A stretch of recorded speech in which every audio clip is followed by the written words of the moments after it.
il faut d'abord la définir.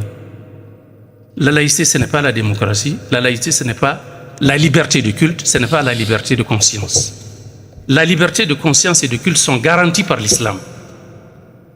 Ça, je veux que ça soit compris une fois pour toutes.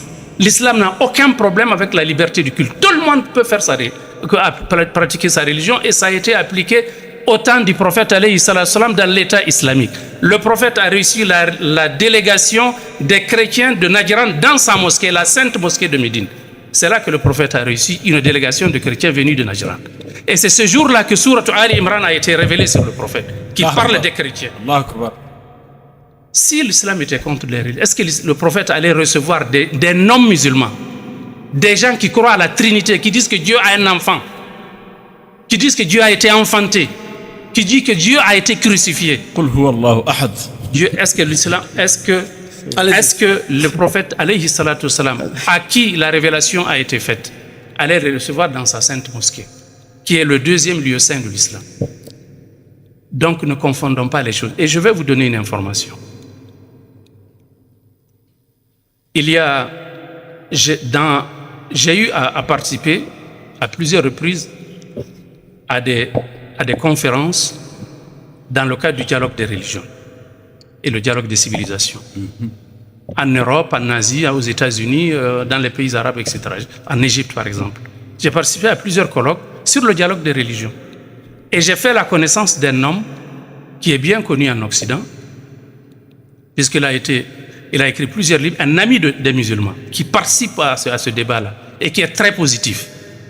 Il s'appelle le père Michel Lelon.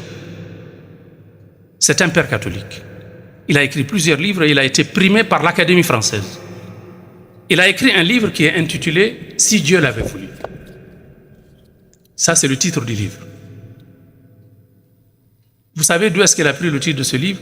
C'est un verset du Coran qui se trouve dans Sourate Yunus. وَلَوْ شَاءَ رَبُّكَ لَآمَنَ مَنْ فِي الْأَرْضِ كُلُّهُمْ جَمِيعًا أَفَأَنْتَ تُكْرِهُ النَّاسَ حَتَّى يَكُونُوا مُسْلِمِينَ.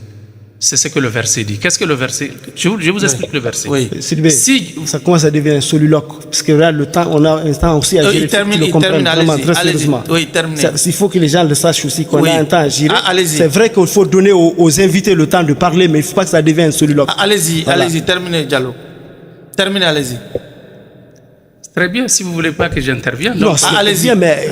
Allez-y, je vous en prie. Il y a un échange, s'il vous plaît, allez-y, Diallo. Parce que...